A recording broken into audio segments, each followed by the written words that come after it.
Bama nyare tieni muso demseni mabakoroba limana ka ufu ka ubela jele wali nyumando amunubika Joliba TV News jawarani lajani watina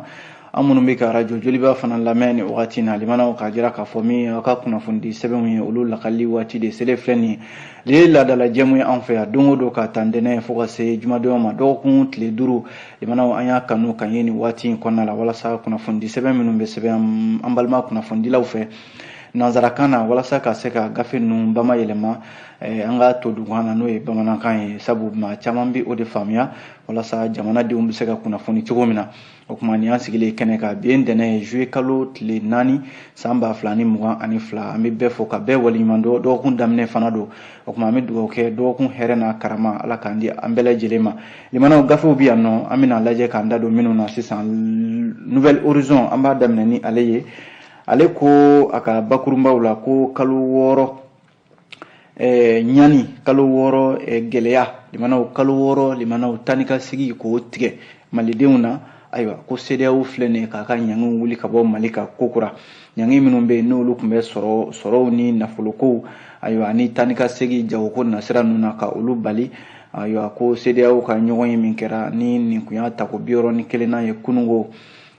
gana kaufe akara aywa ko o nyangi o wulla ka bo malika o mana boy no min be talike nouvelle horizon kelinga kumala ko malini Espagne jamana ce abina fo fonyongo doni kumna do nyonche nga famia talaka soro akola sabu ko Espagne uka lasigide uka ministre mimbe no be uka jamana woro ce kunya kuna alede kunya sementia autant ka Jeremy Kera odongo okeneka ka fo kubi songa keleche do blakana minye malila yanno sabu ko bamancha wale ni ulumu janto uyerela abika ako erebi nyini kata woro uluka yenno Espagne jamana ka o kuma fole limana mali jamana fana ye jabi ke jabi minjira okula amina o lakale aw ye sisan nouvelle horizon kono mana boy lesor bianno akumana mi lesor ya ko anga marabulo kuraw no ye raison kuraw ye olu bi se ka do bala chugumina aywa kuma nyonya ubina daile ministry mimbe ni obe anga jamana marawa chema boli kuna colonel Abdoulaye Maiga alere gouvernement ka kuma lasila ye ku ye conseil de cabinet doke odongo unyemgo ya kuma premier ministre Shogel Kokala Maiga bolo ko mi bara minu mena kesi san ode ka jamana de magen ka gerewula jamana kuntigi yere ka yamara konna la wala samara bolo kuran aywa mi bara minu bala ka seka nyefo ni uboray amido le soir de Bamako konna la kumana ako jekulu dobe no ye dongono ka jekulu ko mako mouvement baginde so olu koni bi ko lu dabal bane no wa sirane no fana ka foko bibi na afome ka fo armée de be ka fanga soro no ye armée ka sanayele kunga olu keme ka mi fana jate mine o ye ka fo bamanchu fana be sanayele la dongono jamana konna la bi ko koni keme ka olu dabal bambi kosebe o mana boy hiji nasrawla hiji mi no boludale do nyina limana ko kabako ko do kera hiji nasrala nyina ko mamunu be ne ulu kangata hiji la abina fo agence minnu be no e kenyere agence ye minnu be maulata hiji la o kulu kemeka mauka na fulu mine kunga hiji talaw chama be taniga sigila Bamako airport nu ka soche visa tiga soro wa hiji re tawati temena ka kera jalaki bay ka nyeshi agence tigu made amina ndado ala 600 ne obora le républicain biya kumana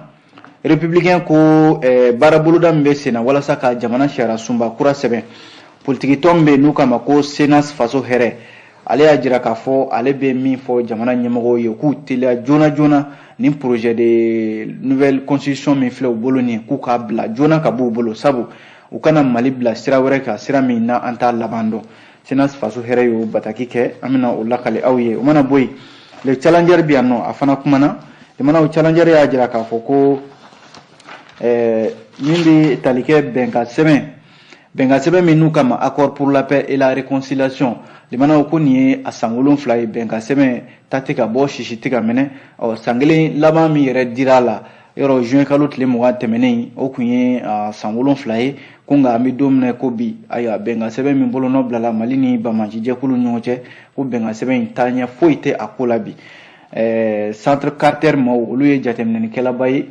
benga sebe akola olude ni kuma fo kuna fondila wi o mana boy les échos wele biano limana akuma nimbe Joliba TV News ale de kabbi joliba jabarani ko aye sangele soro ko sangele konna la limana bolo mu sigi ko bolo daw senga de sango joliba barakelaw ko sangele min soro la les échos kumanen do akabi bara minun kera min ye joliba tigi yɛrɛ n'o ye Birama Konare ale kumana kosɛbɛ bara minnu bolodara ani minnu kan ka boloda don nataw la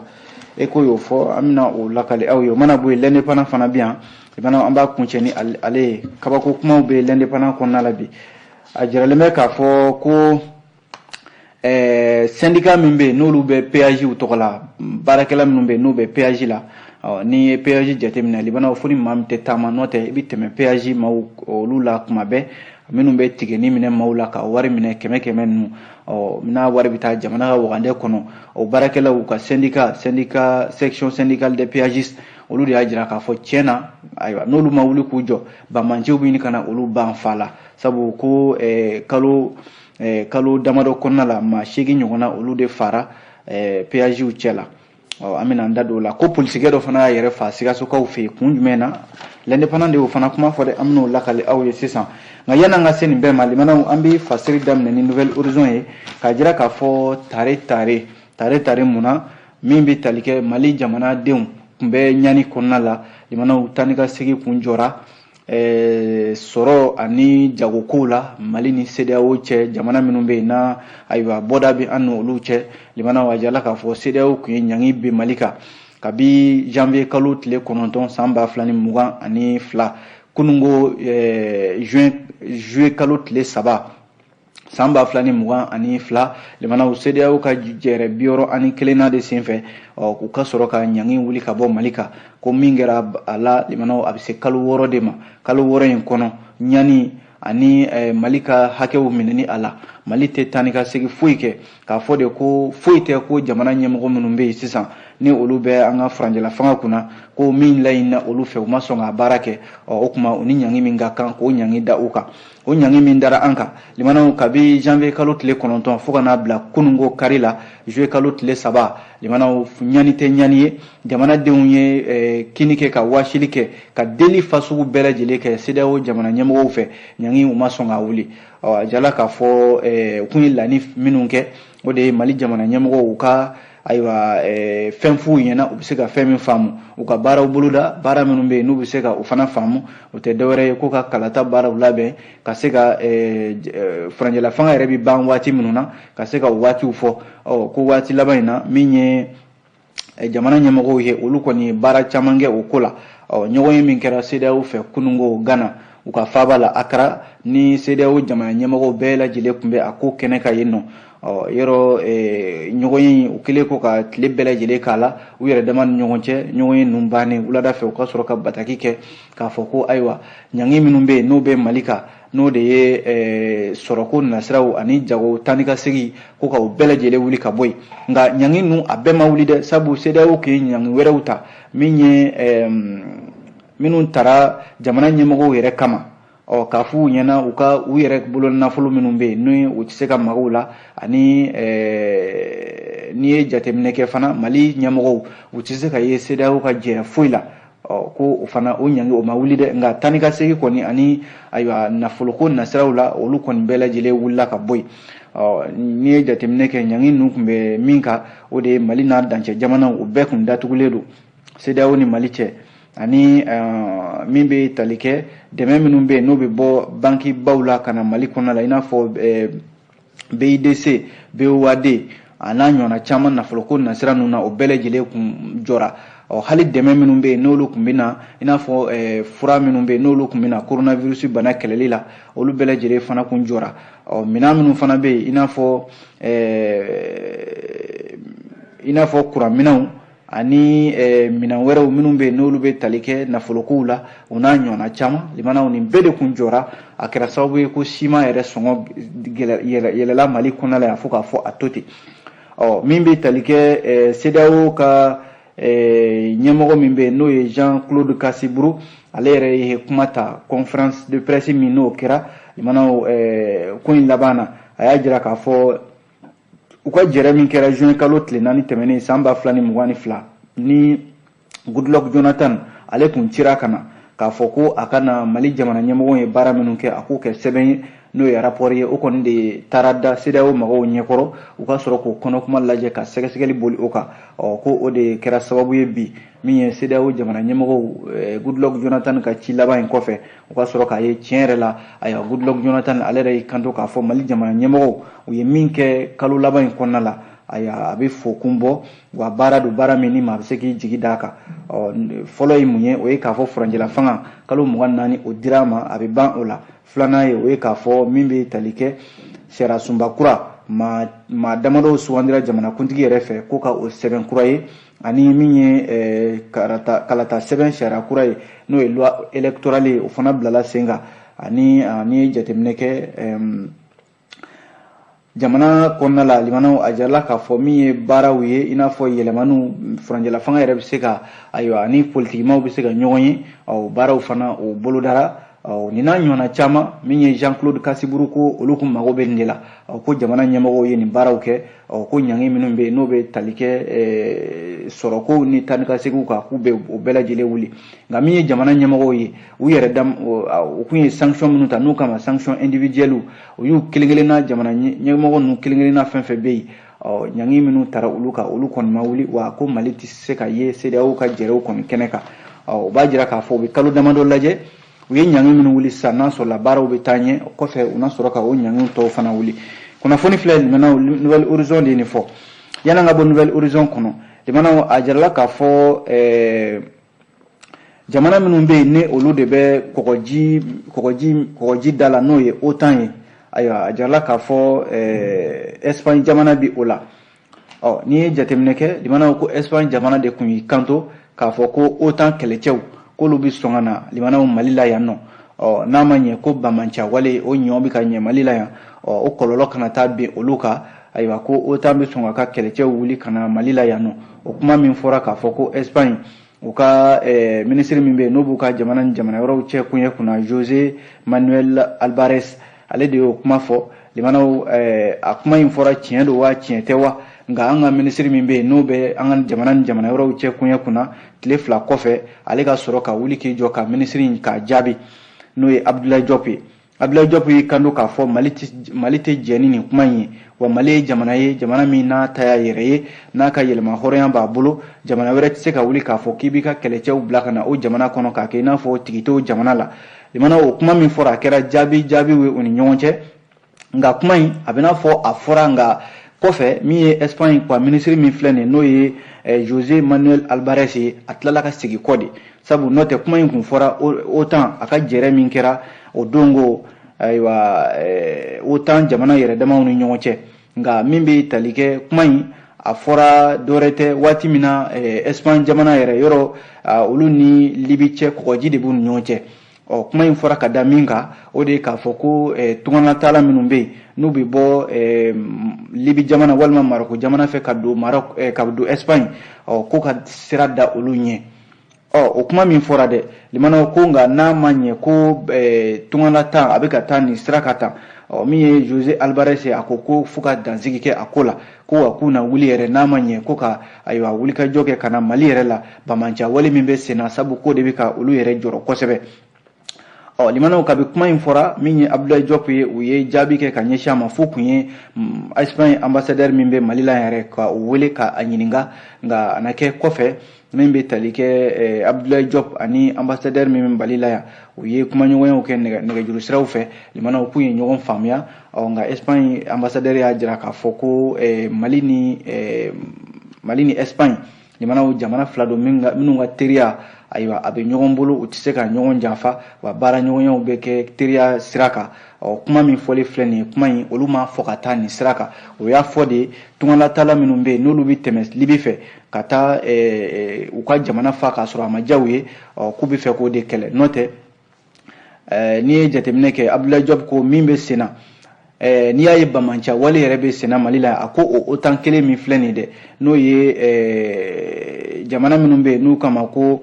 pays de l'Atlantique olu de ye OTAN maaw ye ayiwa olu de ye kɛlɛ wuli ka taa Libi ka Libi ci limanaw o bamancia walew de nana o kɔlɔlɔ de nana bi Mali kan n'a fɔra ko Espagne ko k'a bɛ wuli ko bamancia wale bɛ Mali la yɔrɔ u y'u da lama u ma kuma sabu ko in bele jele ju bora olu de la nouvelle horizon de ni kuma fo limana aw bonya binna o mana boy l'essor bien kuma na limana l'essor ka kuma ma janya bi ako an ga marabolo kuraw bi se ka don bala cogo mina ko siga fodo bina boluda no ye séminaire do ye soni gouvernement fait ni jateminɛ kɛ gouvernement ka fɛla de ni ye walasa jamana den minnu bɛ yen ni jɔrɔna ko b'u la an ka marabolo kura ninnu olu bɛ se ka don bala cogo min na jamana kuntigi de ye nin yamaruya colonel Asimi Goita ko ka séminaire dɔ sigi joona joona gouverneur fɛn fɛn bɛ yen n'o bɛ an ka marabolo kura ninnu kɔnɔna la yɔrɔ marabolo ninnu a jirala k'a fɔ ko dɔ farala kan sisan a bɛ fɔ 19 na ko don nataw la gouverneur fɛn fɛn bɛ nin marabolo ninnu kɔnɔna la u bɛ wele ka na séminaire dɔ kɛnɛ kan gɛlɛya minnu bɛ marabolo ninnu kan u kan ka sigi cogo minnu na u kan ka taabolo kura minnu sɔrɔ u kan ka baara kɛ cogo minnu fana na sanko kalata nataw la gouverneur nin bɛɛ lajɛlen bɛna kɛ kunnafoni ye minnu bɛna cari u ni ɲɔgɔn cɛ l'essor ka kuma la nin kuma yɛrɛ fɔra min bɛ tali kɛ gouvernement ka kuma lase la colonel Abdoulaye Maïga ale fɛ o dongo u ni premier ministre ka ɲɔgɔn ye min kɛra n'u k'a ma ko conseil de cabinet kunnafoni filɛ limanaw an ye nin bɔ l'essor ale kɔnɔna la o mana bɔ yen le soir de Bamako bi yan nɔ a kumana a ko dɔngɔnɔw ka jɛrɛjɛkulu min bɛ yen n'u kama ko mouvement Bagineso n'o ye dɔngɔnɔ jamana jɛkulu dɔ fana ye olu tun bɛ kunnafonidilaw ɲɛma kunungo limana u ye ɲɛfɔli min kɛ u ko k'olu jɔrɔlen de don bi jɔrɔna ko in tɛ dɔwɛrɛ ye bi minnu bɛ yen ni olu bɛ k'a fɔ ko ayiwa jamana lakanako ko caman bɛ ka kɛ a la tiɲɛ don k'olu kɔni sɔnna o ma mouvement Bagineso yɛrɛ ɲɛmɔgɔba ni ayiwa o ye député kɔrɔ in ye koro député kɔrɔ don Aminu Jimde ale ko bi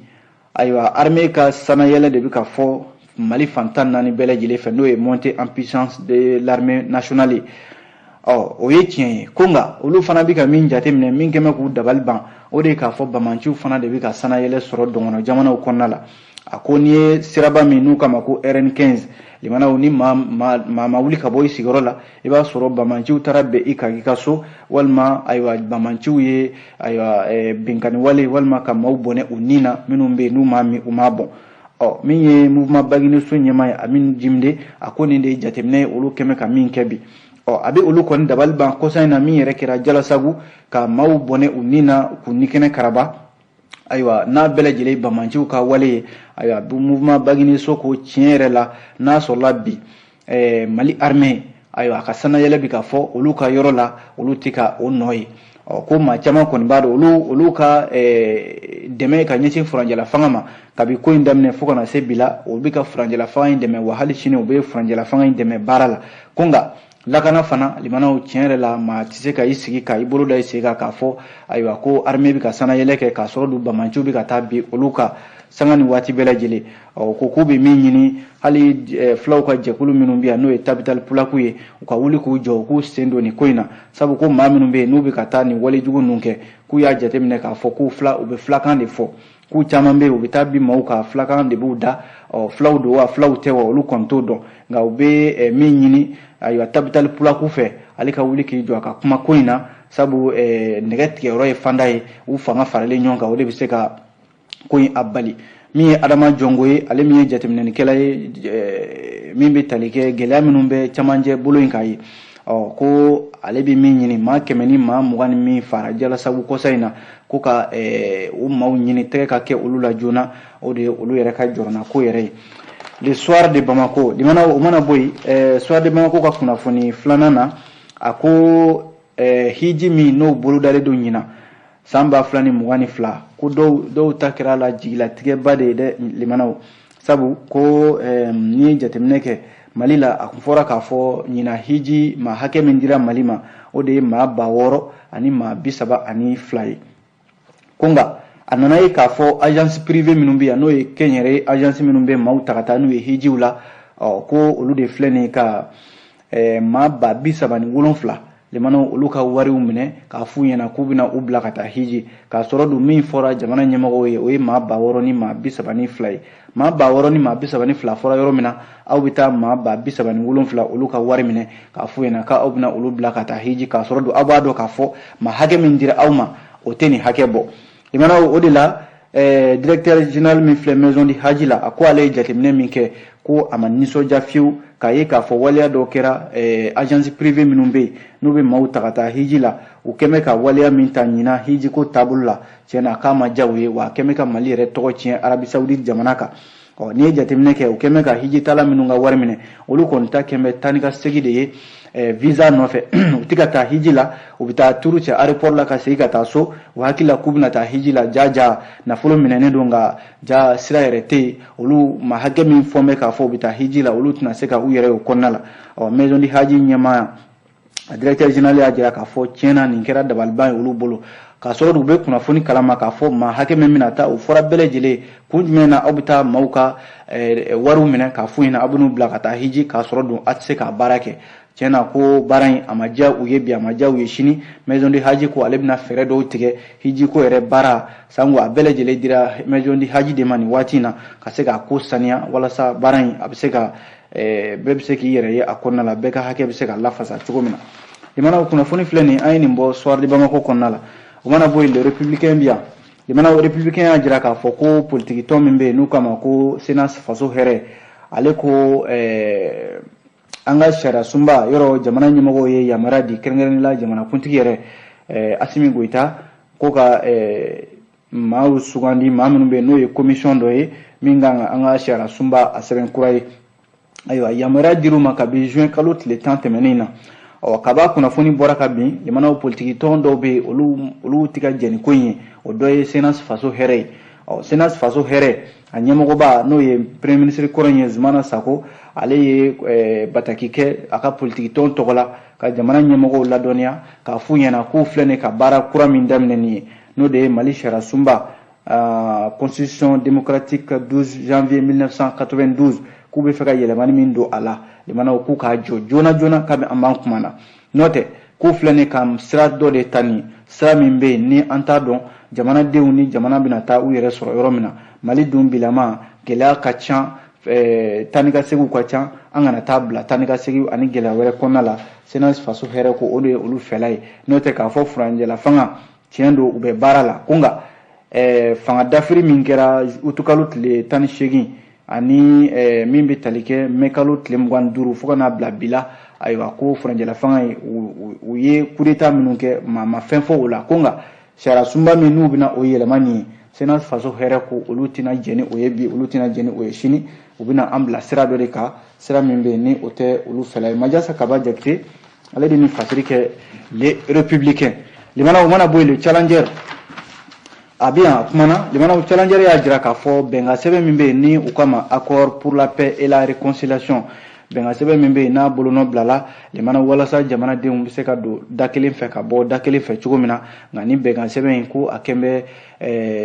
fɛn ye ɲɛtaga yɛrɛ tɛ ka sɔrɔ a la san 7 bɛnkan sɛbɛn min n'a bolonɔ bilala n'a daminɛna Algérie kana kuncɛ Mali la yan juin kalo tile 20 ayiwa juin kalo tile 20 san 2022 tɛmɛnen na ko jateminɛ min kɛra min ye centre Carter maaw fɛ o de ye jɛkulu fana ye min sigi bɛ ka bɛnkan sɛbɛn k'a lajɛ n'a sɔrɔla taaɲɛ b'a la walima taaɲɛ tɛ a la min ye conseil spécial adjoint Jean Tolo Kazadi ale ye jateminɛlikɛla ye nin jɛkulu in kɔnɔna la n'o ye centre Carter ye ale y'a jira k'a fɔ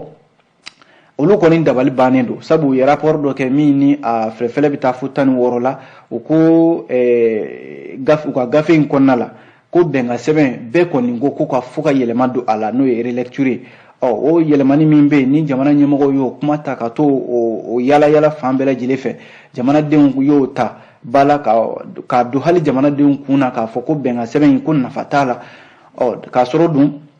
minnu bɛ yen n'olu y'u bolonɔ bila bɛnkan sɛbɛn in na olu jɛnna n'a ye k'a fɔ ko ka ni yɔrɔ minnu b'a la ni o man ɲi ko ka o bɔ a la nka o n'a ta o ta limanaw bɛnkan sɛbɛn kɔni kuma de bɛ fɔ a la nka baara de tɛ ka kɛ a la a jirala k'a fɔ an bɛ don min na ko bɛ o jateminɛ min kɛra ko kabi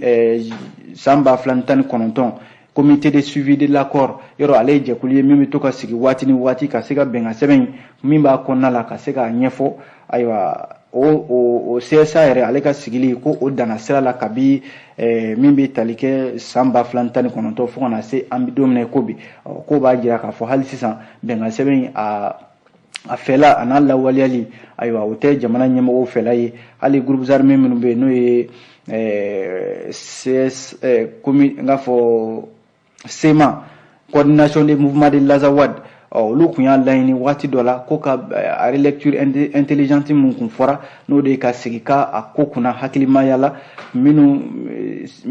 fɛn minnu b'a a kɔnɔna la n'o man ɲi ka olu bɔ a kɔnɔ min ka ɲi k'o to a kɔnɔ nka hali sisan limanaw ko ta tɛ ka bɔ sisi tɛ ka minɛ santé carter kɔni ko ale dabali bannen don ko min na o de ye k'a fɔ bɛɛ sigin bɛ ka ko in lajɛ bɛnkan sɛbɛn dun limanaw a bolonɔ bilala a mɛnna a kun de bɛn ni basigi bɛ se ka na Mali kɔnɔna la jamanadenw yɛrɛ dama ni ɲɔgɔn cɛ nka ko kuma de bɛ a la nka baara tɛ ka kɛ kunnafoni filɛ nin ye le challenger an ye nin sɔrɔ a kɔnɔna la o mana bɔ yen limanaw les échos welewele bi a kumana Eko kumanen don an yɛrɛ ka bi limanaw n'o ye Joliba TV News ye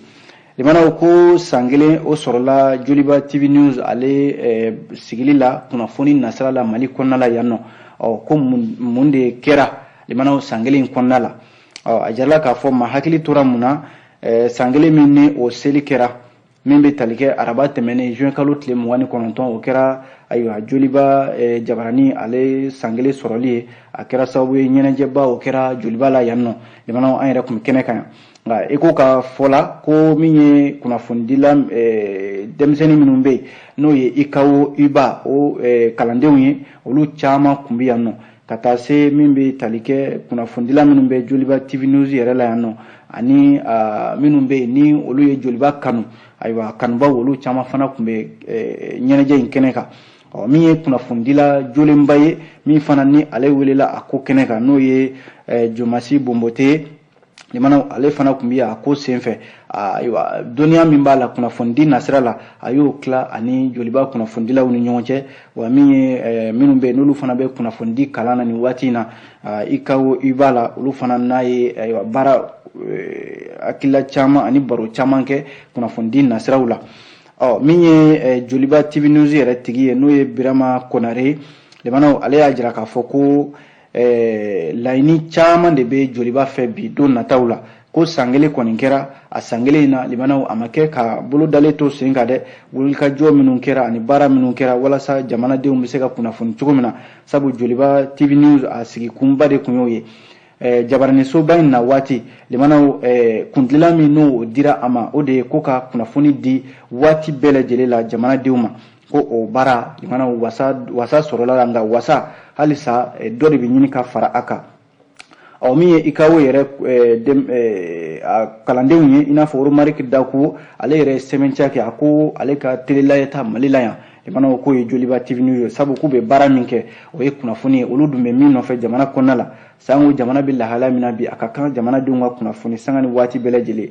ko Joliba TV News a b'o baara la ayiwa a ka san kelen sɔrɔli in kɔnɔna la n'i ye jateminɛ kɛ ko u bɛ jɛmukan minnu kɛ u bɛ kunnafoni di cogo min na ko ani maa caman ta tɛ kelen ye ayiwa u tɛ dɛmɛ cɛ fɛ u tɛ dɛmɛ muso fɛ ayiwa min ye Romaric Daku ale de bɛ ka nin seereya di tan dɔ min ye Joliba TV News yɛrɛ tigi ye n'o ye Birama Konare ale ko baara minnu bolodalen don nataw la o ye k'a fɔ jɛmukan wɛrɛw bɛna sigi i n'a fɔ ka kunnafoni di bamanankan na n'o ye journal télévisé bamanankan ye ani ka kunnafoni di siɲɛ 4 dɔgɔkun kɔnɔna la u k'o fana ma ko décrypte Joliba sans filtre limanaw o fana bɛna sigi sen kan o n'a ɲɔgɔnna caman baara minnu bɛ yen ni olu bolodalen don Birama Konare y'a jira k'a fɔ Joliba tiɲɛ don a ye san kelen kɛ wulikajɔw la nka ko baara tɔ bɛ kɔ dɛ a ma ban dɛ ni maaw k'u ma ko i sama ko na tila k'a f'i ma ko i sonsan ko halisa ko baara de bɛ yen nin b'a jira k'a fɔ halisa Joliba a baarakɛlaw baara b'u bolo kunnafoni filɛ nin Eko de ye nin fɔ limanaw an b'a kun cɛ ni min ye o ye l'indépendant ye l'indépendant ko section syndicale min filɛ nin PAJ u tɔgɔ la n'o ye PAJ baarakɛlaw ye u y'a jira k'a fɔ ko olu kɔni tɔɔrɔlen don bi kosɛbɛ sabu ko fali tɛ fali ye o bɛ ka da olu kan u ka baarakɛyɔrɔw la Seydou Diallo ale de ye section syndicale de PAJC ɲɛmaa ye Mamadou Traoré Yakuba Konare ani Kone Awa Diallo olu de tun bɛ kunnafonidilaw ɲɛma ka ɲɛfɔli kɛ u ko maa minnu fara olu la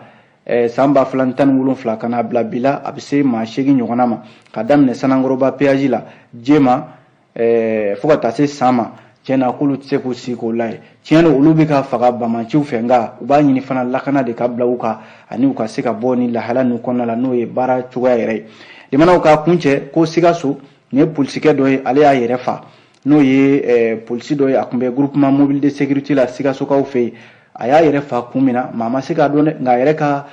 baarakɛ mina n'o y'a ka marifa min b'a bolo k'a y'o de k'a yɛrɛ sababu ye polisi wɛrɛ de ye ni kunnafoni di nka ale ma se k'a yɛrɛ tɔgɔ fɔ jamanaw a bɛ dansigi kɛ kunnafoni sɛbɛnw na an sera ka min lakale ka bɛn ni waati ye ni ala sɔnna an na ɲɔgɔn sɔrɔ sini gafe kuraw mana bɔ k'o lakale aw ye a kan bɛn diɲɛ waati wɛrɛ